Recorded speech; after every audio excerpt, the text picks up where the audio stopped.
culture is actually damn good. We're not urinating on the fire. You can stop asking that question. I'm going to be calling the defense. What I talked to Russell about is none of your business. In this year's owners' meetings, not much has changed in the NFL landscape, but there were a few big decisions made. In an attempt to massage the egos of the refs union, the motion to make roughing the passer reviewable was rejected. It doesn't matter. We all knew it was going to be like reviewing pass interference a few years ago, where only a play or two was overturned and blatant PI wasn't because reasons. You will, however, see more potential ref ball and players with the number 0 on the field. There will also be no gradual cuts down to the final roster in the preseason from 90 players, which should keep starters fresh for a probable wave of injuries in week 2 of the season. Speaking of changes that no one wants, there's a chance that Thursday Night Football will have flex scheduling. It's more than likely going to be up for vote in May, and would give teams at least 15 days notice of a change from Sunday to Thursday. This would be terrible for the game, but remember, the dollar is what drives the NFL. TV rights fees are far more important to the league than the fans, and we all know it. It'll probably be reality barring a miracle. On to the NFC's moves. I'm merely waiting for Daniel Snyder to finally sell this dead franchise instead of being rightfully booted out 20 years ago. In the meantime, Washington, enjoy these improvements to the offensive line. Andrew Wiley and Nick Gates signed a big deals, which is ironic since Gates is playing at the field that nearly ended his career. Fascinating. Same as throwing a shitload of money at Daron Payne. Quite rightfully, I'll add. It's a needed piece to add to another question. Do you throw money at Chase Young? He's really good when he's on the field. This year's gonna be a little weird for the Commies, as they picked up Jacoby Brissett but are looking to the future in Sam Howell at QB. Well, he was a projected top 5 pick the fall before his draft. Could do worse, I guess. It's better than dealing with another year of Carson Wentz. Dear Lord, what were they thinking when they traded for him last year? Washington Commanders select Emmanuel Forbes, defensive back, Mississippi State. It's a fair pick. Washington had a dire need at corner, and Forbes is a scheme fit even if it is a slight reach. The only downside is in his weight. Most NFL players could probably chuck this man like a javelin, weighing in at 166 pounds. In the old days, this would have been a demerit, but as long as he can cover like a blanket on a toddler, it shouldn't matter much. Let us hope he stays healthy and prospers. Unlike Chase Young. Can we sacrifice our limbs to make sure he can stay on the field? It's like a massive toxic cloud has been lifted. No longer will we have to wonder what kind of embarrassment Washington will throw at our laps any given week. It wasn't the optimal ending, but Dan Snyder is officially gone. The evil can no longer hurt us. We are free. A long-needed new era in DC is beginning. One where the Commies will probably change names again because they never trademarked the damn name. Does anyone even like Commanders? It's as bland and uninspiring as the team was last season. Hopefully they don't drink stupid juice and start Carson Wentz in a critical game again. Sam Howell, this is your show now. I mean, he was considered a top prospect back in the 2021 season. He looked okay against Dallas and in camp. That elite defense better be ready to haul ass because they're going to be what makes or breaks this team. Howell too, but I think we already know that. This is the weakest NFC as a whole I've seen in a long time. We've gone from Rodgers, Breeze, Brady, and more to Jalen Hurts and maybe some other things. This is going to lead to some wonky results, I know it. First off, I believe there's a repeat winner in the NFC East. Philly takes it thanks to their offense. Sorry, Dallas. The NFC North, I'm going to kill myself in the future for it, but I'm picking Detroit. I think the Lions do it this year. Think that's crazy? I have Atlanta winning the NFC South. The only other serious contender here is New Orleans, and I don't trust them to stay healthy. NFC West, all things considered, is Seattle's to lose. This could change if Bosa plays and Purdy stays healthy, so I have them in a wildcard spot. The other 2 slots go to Dallas and Minnesota. As I said though, the final spots are anyone's guess. And that's the majesty of the game itself. Enough talk. Let's get to the football.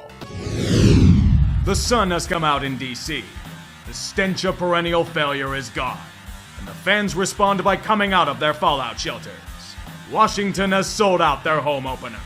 How fitting of a way to celebrate such an event with an insanely agonizing showing that raises everyone's blood pressure by 30 points. And better yet, make it against an alleged contestant in the Caleb sweepstakes starring Josh Dobbs. Painful interceptions, fumbles in the red zone, more fumbles conveniently leading to a defensive touchdown. You got it, kids! Never doubt the hunger of a dog that hasn't eaten in a week. And never doubt it from a team fighting for jobs. It gets to the point that Arizona has the lead. A 6-point one. God help us all. Fortunately, Washington's playing the Cardinals. Montez Sweat all but saves their ass. Sam Howell does the rest. Did we really need another Baker Mayfield in the NFL? Apparently so. The game plays out like the Dan Snyder era. Incredibly ugly. Do yourself a favor and just run with it. Don't ask questions, just go. Denver still awaits the first bounties of the Sean Payton era. The hex put on them by Josh McDaniels still lingers, but they're finding ways to break out of it. Russell Wilson is balling, displaying a swagger and confidence with the ball not seen since he was a Seahawk, chucking the ball deep with precision. It leads to an incredible breakthrough. They've scored more than 16 points in a football game. A miracle of miracles. Did you believe this would be enough to win with these? What are you kidding? This is Denver!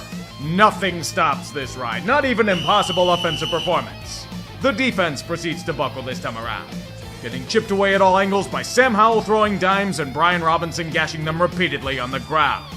Did you like that sizable 18-point lead? Well, it's gone. It's actually been gone for a while now. I just wanted to try and keep your spirits up. Whatever offensive mastery was fleeting, the commies seized it for their own control. As they're up by 11, this game's pretty much over. Let the Bronco offense finally wake up, it doesn't matter. My shift is through. I'll be back in a minute, I'm gonna go take a shit. Gonna gather, unleashes towards the end zone. It is deflected and it's caught.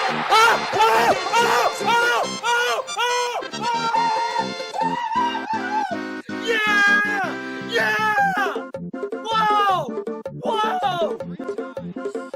Wow, we need 2-point conversion! We need 2-point conversion! Holy fuck! Wilson to the end zone, batted down and incomplete. No, no, no! No!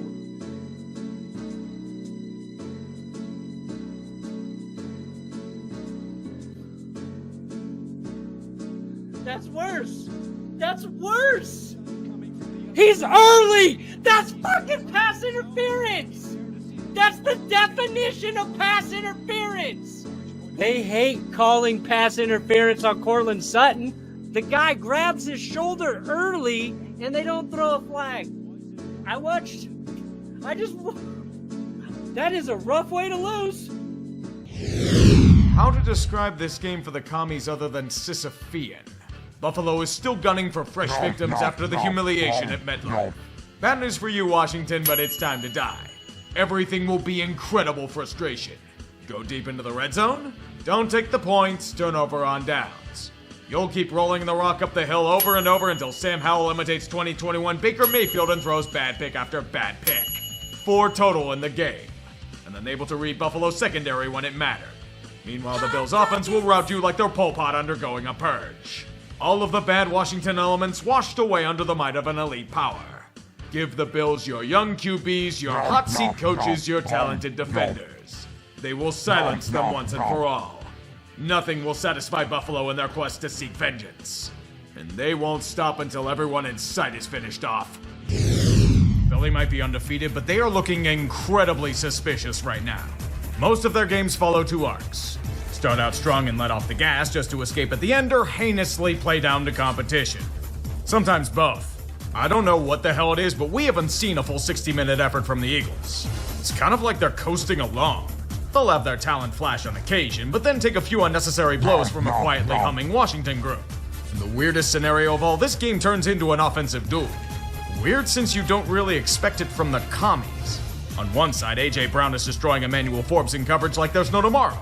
On the other, Philly can't stop anything that Sam Howell does to keep them in the match. This is more than enough lollygagging, boys. You know what you need to do. Unleash the full power. On 2nd and 4, Hurts looking to throw. Going end zone, watch Brown! It's there! Touchdown, Philadelphia! There you go, turning Emmanuel Forbes into burnt toast yet again. A great solution for your woes. If only the defense wasn't getting bested by Sam Howell. They're deep in the red zone, down by 7 with 1 second left. You can stop them, right? Powell, one last chance. End zone, touchdown! On their last breath, it's Jahan Dotson. See what happens when you don't finish an opponent off? This shit happens. We're going to overtime. Thank you, fluke bullshit and technicalities, for making this pass to Terry McLaurin incomplete. The most aggravating rule in football, but rules are rules. Now with ball, the Eagles are all but being dragged kicking and screaming to field goal range, despite their intentions. From 54 for the win, on the way, it is there! And the Eagles remain unbeaten! Philly escapes by the literal skin of their teeth. Great, you're 4-0, but you're leaving us with a shitload of questions. There's no goddamn reason for it either. Washington played well, but you better be thanking your lucky stars that pass was incomplete. I'll leave it to Washington to play with incredible fire against one of the best teams in football, only to reveal it was a massive cock tease. I always thought commies were valiant defenders of their homeland. If they had Washington's defense at Stalingrad, the city would have fallen in 3 hours. The fuck is this Ben, Chicago? Who knew DJ Moore was good when you actually chucked the ball to him? Their O-line is mauling people? Justin Fields has time in the pocket? I thought Washington had big names on defense. Or was that fake like their secondary? Know how sad the Reskins were? They handed Chicago their first win in almost a year on a silver platter. Riverboat Ron's checked down to his resting quarters and is letting the team flounder. Like a true sea captain nearing the end. So what got into Chicago to not be shit? Probably a legendary bear infusing his spirit in the team from beyond. That actually makes a lot of sense. They did it for Dick. I'll gladly accept this as a valid reason. Ring the gong for a legend moving on from this mortal coil. Rest in peace, Dick. Future scholars of this game will try to analyze and dissect the Falcons' offense. They will fail to understand anything that they tried or attempted to do. They'll scour through different scrolls and all 22s and come to the same consensus. No one knows what the hell they're doing. Those answers are only known to Arthur Smith. Even then, I personally believe the logic is a monkey banging cymbals. Why he sticks with Desmond Ridder despite him being shit, I don't know. All I know is that Washington, led by Faker Mayfield himself, has pushed the commies to collectivize the lead for their own game. They lead by 14 just after halftime, but knowing Washington, they can't seal the deal thanks to Atlanta's defense being sneakily good. The frustrations of watching the Falcons are on full display. Pure idiocy abound. A touchdown after an impressive and lengthy drive puts them within one score. Yet Arthur Smith decides to go for 2. Dude, why do you keep doing this to yourself? Take 2. The Atlanta Falcons are once again driving down the length of the field. Desmond Ridder eats a sack, but they get insanely lucky because no one can touch the quarterback. Getting to the goal line in response is good enough. Ridder needs to reinforce to the world that he's ass. What the fuck was that, dude? Seriously? Oh, no. In fact, let's do it again! Another drive, another failed 4-and-out at the hands of Desmond fucking Ridder. If only they had someone else on the bench that they could use. I don't know if anyone, though. We have one more fuck-up to move to. Last chance, and Washington's willing to hand them big yardage. Atlanta's also willing to hand them the game. Ridder on the slant, intercepted! God, Desmond Ridder is such fucking shit. He's such shit that farmers are using him to revitalize their soil. At least they'll have some use doing that instead of giving away games left and right. I had this team winning the division? Fucking hell, put in Heineke already. Get a real head coach while you're at it. Do you have a terrible team that desperately needs kickstarted? All you apparently have to do is play the Commanders. Danny Derps is once again out of commission, so the G-Men can prove that Tyrod Taylor is pretty much the equal to their $40 million man. Everyone knows the offense runs through Saquon, and the first half confirmed it. The most points the Giants have gotten in the first 2 quarters all season. Well done, commies. What happened after that? Pretty much defense. That's about it. Wink's unit went back to last year's form. And in this sentence, they just sacked Baker Mayfield once again. For whatever reason, Washington could do next to nothing on offense. Their only hope is the Giants' consistent allergy to having a decent punt returner. It's only a 7-point game, yet it feels like infinity. All production has come to a stop. It's probably the turf's fault at MetLife. Perhaps Kayvon dropping this easy pick 6 is the turf's fault too. Tends to happen a good bit. The commies are the first to try and overcome such a stalemate. But it's merely delayed. They are stalled in the red zone. And then the field goal try is blocked by Giants' excellence. G-men then take control and drive down the field while eating clock. At least until they lose control of the car and fumble the ball away. Washington somehow still has the chance to tie the game. And they're chipping away at New York's defense. eating nearly all the clock left as they push their opponent back to the goal line. It only proves one thing. Howell, pressure coming. He escapes. Throws to the end zone. Dodson dropped it. Incomplete. Gambling on the riverboat has them going bust. This riverboat's been listing for months now, and Ron is at the helm coasting to their death as the game ends by a Washington injury. The Giants thank you for giving them some semblance of life. I don't get the comments. Against some of the worst teams in football, they'll look terrible, but against the Eagles, they suddenly turn into their 1991 vintage. Make it all make sense. The more I think about it, the more I believe the NFL simply trolls us for their entertainment. To begin, Philly looks sluggish and Washington is running in stride up 14-3. They have a chance to kill them off, but fail a 4th and 1. Then the commies remember that A.J. Brown is actually an amazing receiver you simply can't guard. And then the Eagles push their way deep into Washington territory to start the second half to an easy fumble at the 1-yard line. Fumbled the brotherly shove? Oh my God in heaven. The game then becomes a fight of offensive power. Washington's inability to capitalize on the fumble leads to more revelations about A.J. Brown being unearthly. The commies respond to it with Baker Mayfield himself leading a touchdown drive. Sam Howell, like his team, somehow becomes an elite QB against Philly. Don't know how, don't care to explain it. I just like it. Same goes for Jalen Hurts on the next drive, simply destroying the Washington secondary like he did the last time they met. And suddenly the game is tied at the hands of Devontae Smith. Sadly for Washington, they can't keep up. Howell's intercepted deep in Washington territory and DeAndre Swift does the rest. Philly would not relinquish this lead. Took a bit to get started, but Philly flexed their might on both sides of the ball. And they'll do it in unique ways, such as touchdowns to Julio Jones. Yeah, he's still in the NFL. Oh, Washington, this was a crucial game for your short-term future and you just couldn't do anything to stop the inevitable. Now with Minnesota potentially fucked, a hard decision must be made. Push for a wildcard loss as the 7th seed? Or trade your high-profile defensive ends for day 2 picks? In this critical moment, Washington thought like Belichick on a 4th and 3 at the opposing 40. They punted. Their high-profile edge rushers in Montez Sweat and Chase Young have been sent packing for a pair of day 2 picks. Montez gets to travel to the Windy City, where he'll be expected to be an immediate impact player on a team with no pass rush. The Bears are trading an early 2nd rounder for him, which will make sense if they extend him long-term. Also, if they didn't try to trade Jalen Johnson, but at least he's still here. For now. Chase Young, however, gets the reward of being thrust into immediate contention. The rich get richer.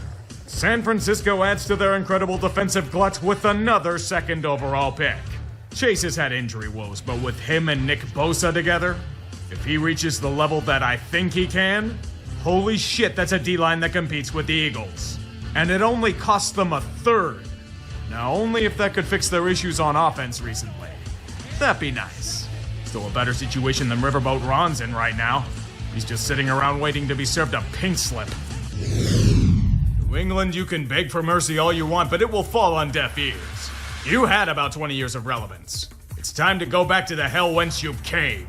Even against literal mediocrity in Washington, they'll fall behind early with little hope of getting past such a menace. The fortunate thing is that it is the Commies. Their offense will stagnate after such a run, giving New England 2 straight touchdowns. Sam Howell does his best Baker Mayfield impression to close out the second half, but near the goal line, he becomes Sham Howell. Don't forget about being gifted 3 points because, God forbid, someone touched the quarterback these days. You'd think the Patriots would capitalize on such a flawed opponent and rip a win away from them, but there's just nothing. The battered defense can't stop a dime to Jahan Dotson, and the offense just goes flat. Short drives that do next to nothing, allowing Washington to retake the lead by 3 where the agony only continues. The opportunities are there to push forward, but they're not taken. But there's still hope. The Commies lure you in with promises. Tie the game, New England. Let Little Mac capture the magic of Brady to get into field goal range. Go ahead. It's all yours. He likes what they've been doing. 2nd down and 8. Jones over the middle. Broken up and picked off. So much for that Brady magic rubbing off. That dynasty may have been E.T., but this iteration is simply Mac and me. Only without it being a shameless advertisement. We all know a classic pastime of the Seahawks is their heart-wrenching style of play. This is also a literal depiction. Seattle calls them the Widowmaker, and if it's not caught early enough, it could lead to the sudden death of the game itself. The warning signs are as follows. significantly outgaining your opponent on offense, sputtering near the red zone, and being forced to kick field goals. This is Washington, you know? Dead men walking, yet the game is dangerously close because Seattle loves chaos. Thank the Lord that K9 tried to put a stop to this with a long touchdown of his own. Notice that this is a Jack Del Rio defense. You can do damage against it at any time, even against Sam Howell, but he's used to it as he dies roughly every other play. Few more heart attacks from Seattle as they can do nothing to capitalize on such a bounty. Only a field goal to go up by 7. Despite dying repeatedly, Sam Howell does show promise as a QB, teasing and toying with this suspect defense all the way for a touchdown to tie the game again. Seattle must counter, and they do with a nice drive of their own. They don't stall out in the red zone, shockingly. They retake the lead. But with the defense they're displaying, there will be no safe harbor. Do you expect an easy stop to win the game? Not with Sam Howell, you ain't. 3rd down and 10. Howell scanning the field, throwing over the middle. It's caught at the 15. De'Ami Brown, he'll take it to the house for the touchdown. Defensive coverage is what the hell is that supposed to be? The game's tied again. It's never easy with you boys, is it? That's enough toying for one day. Get to field goal range and end it for show. Good snap. Good hold. Good kick. Seattle wins it. You enjoy killing off your fans every chance you get? This feels like a fetish. How you should have eaten Washington alive only for it to come down to this? This is highly fraudulent. Wake the hell up and get your shit together. San Francisco would crush you with this kind of showing. Despite the major changes that take place in the world, some things always stay the same. Every Sunday at FedEx Field, the only joy and hope will be in the opposition's fan base. Did someone forget to tell the commies that the New York Giants offense is the equivalent of a pearl mixed in baby puke? Tommy DeVito was probably training to be a plumber or a made man a few weeks ago, and now he's dicing the secondary too? You're letting that guy guide the G-Men to a great performance against you? What happened to team pride? What happened to pass coverage? What the hell happened to your offense? Like most times, if you have a struggling unit, all you have to do is play Washington. You'll thrive against them. 6 turnovers made them look to be the world beaters they were last year. The only production in DC is an outright embarrassment and unofficial shutdown. A group that sacked DeVito 9 times on the day and still lost by double digits. Rivera and Del Rio can't be long for this franchise, right? With how horrible they played against the glorified MAC team, they're instant lolcows of the week. As New York trolls them relentlessly, there was no hot water in the locker room. But the commies couldn't even shower off the humiliation afterward. Well, something smells foul in Washington, all right. A perfect day in Dallas. America's team crushing commies like it's a thinly veiled propaganda flick from the 80s. Is it more of a Rambo 2 or a Red Dawn? Compared to those movies, the villain showed some semblance of a threat. Washington wasn't close. If their tactics were as poor and out of date as Jack Del Rio's defense, the movie would be over in 20 minutes. We expected the Cowboys to kick ass today. And unsurprisingly, they kicked ass. Against another paper-soft opponent, they took care of business. Nobody's even impressed with it since we have Tweedledee and Tweedledum managing things so poorly they're either punting on 4th and short near the 40 or going out of fucking shotgun on 4th and 1. Wasting a relatively solid offensive performance near effortlessly. Nothing they do is neither right nor logical. And it shows in this complete Pornhub-style blowout. All it needs is icing on the cake and it's ready to be a facial. Deron Bland is another pick 6 delivery. His 5th of the year. Say turkey legs in celebration, but they already did that earlier in the quarter. I wonder if Del Rio having the game passed him by and being fired can be called a dust-up. Nothing surprising of note happened here. Miami did what they do best. Beat the ever-loving shit out of garbage opponents with a high-flying offense. Tua to Tyreek flying in the air for an easy delivery of 6 multiple times in this game. The only thing smelling good in this Commander shitpile is a tasty pick 6 to Andrew Van Ginkel. An absolute shellacking which merely reinforced every single trope about both teams. All the way down to the scoregami. Ron Rivera isn't just done, he's being walked to the back shed by ownership at this point. What the fuck even is the defensive game plan for the commies? Playing Space Invaders? So bad even Jay Gruden's shooting arrows across the damn nose. Incompetence and corruption in Washington. Who expected anything less? We've only got 5 weeks left in the season from hell itself. That means the playoffs are about to be seen as we crest over the hill. And And then the race to the finish will truly begin. The NFC is much more slanted towards the top. Philly still remains the number 1 seed despite their loss, but San Francisco and Detroit are gaining on them fast. As the Clown in the Army Battalion, Atlanta is 4th in Tank Division. Dallas should be in a top 4 spot, but they're stuck in a division with the Eagles. The other 2 wildcard spots are a 4-team race. The Vikings and Packers claim positions for now, but the Rams and Seahawks are right on their tail. Right behind them, the Buccaneers and Saints are knocking on the door of Tank Division. And the Bears and Giants are currently in a combination of long-term planning and extremely slim chances to make noise. This is the playoff situation, and the madness is only going to amplify. There's only one rule, and sadly the Panthers didn't follow it. Don't get eliminated!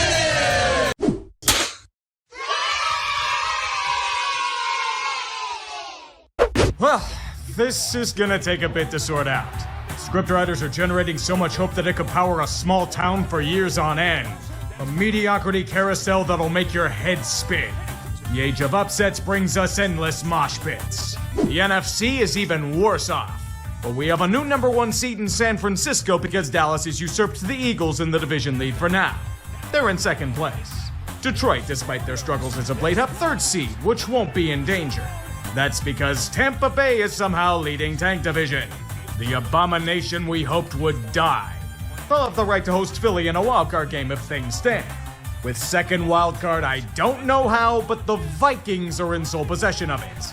A million explosions and somehow alive. Same as Green Bay in the wildcard spot that should not exist. A 5-way tie exists for the right to get slaughtered. The Rams, Seahawks, Falcons, and Saints are also in the mix for better or worse. And in the background, the Giants and Bears are kicking back laughing at how the hell they're only a game back of a dance ticket. Welcome to the mess, kids. We've got 4 games left. Only 1 spot's been clinched and 2 teams are out. Buckle up. Keep your hands inside at all times. And one more thing. Don't get eliminated! What to think of the Rams? They show flashes of their old glory. That cannot be denied, but how much of that is going up against shitty opponents? Are we supposed to get a proper gauge of their full potential with the commies on the docket? We couldn't stop the average armchair quarterback from getting 100 yards receiving. Don't allow anyone on that Washington secondary to become security guards, because all they do is allow anything and everything to get past them. Before you even look to blink, it's 20-0 and the game is all but over. So what do you do in the offseason if you're the commies? Rivera's gone, that's all but guaranteed, but what about Sam Howell? He's shown flashes, but he's either eating an endless shitload of sacks or trying to be DC's answer to famous Jameis. Those turnovers, man.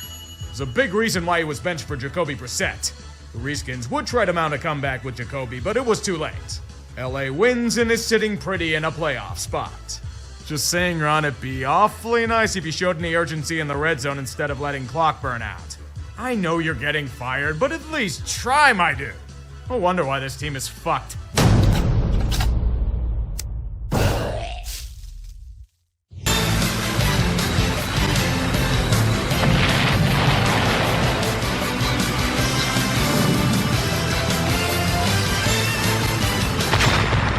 Worst passing offense against the worst passing defense. Only one can retain their title of suckitude.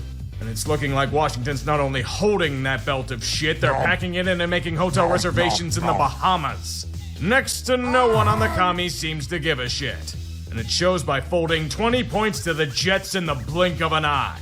It's less New York doing well and more just taking advantage of fuck-ups. Sam Howell, how do I put this? In 2 weeks, he's gone from the potential future QB of the franchise to wondering if he's even going to get another serious chance. His gunslinging abilities are shooting less than blanks. Shooting his eye out. Carson Wentz in the clutch vibes. And Rivera's still trying to win in the blaze of glory, so Jacoby Brissett goes back in for the burnt Faker Mayfield. It's still a 20-point game. There's no way Washington's coming back into this one. With Jacoby's backup Brisket, be serious for once. The Jets blew it? What the hell?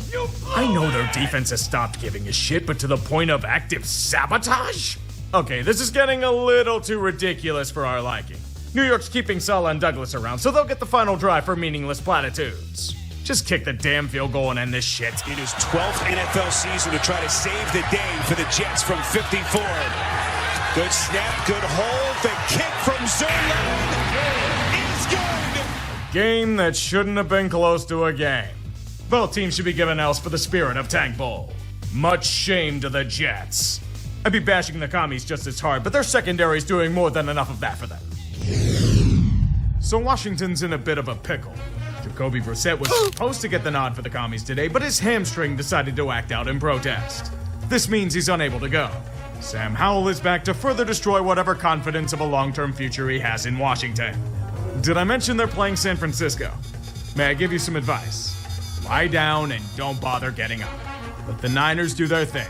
Don't let them see you move and file an insurance claim for the loss. You may want to fight, but it will mean certain death. All you have to do is leave the number 1 seed in the NFC is offering and they'll leave you alone. If you want to leave Sam Howell for them as a snack, I'll accept that as well. Time for a new franchise quarterback who you hopefully won't ruin. And probably a whole new management team too. I don't know whether to congratulate the Cowboys for winning the NFC East by default or keep laughing at Philadelphia's freefall. Fuck it, I'm doing the latter because it's too damn funny not to. Please take this easy win against the rotting remains of Dan Snyder's shithole as confirmation of your reign.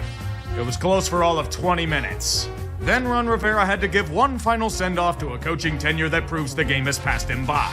Proudly featuring one of the worst secondaries known to man. Merely being used as playoff prep by Dak and company. Step on the gas and never let the foot off the pedal. The Cowboys are still really iffy on the road, but you don't have to go on the road that often if you're the number 2 seed. Sam Howell celebrates your accomplishment by becoming a deer in headlights once again. Think out of the much-hyped 2021 quarterback draft class, the only first-rounder making the playoffs is Trey Lance. It's the first time for everything, you know. Even Brendan Aubrey proving he's not a robot by missing a kick. What a world. Even if he's gone, the rotten, moldy stench from Dan Snyder's reign from hell run deep.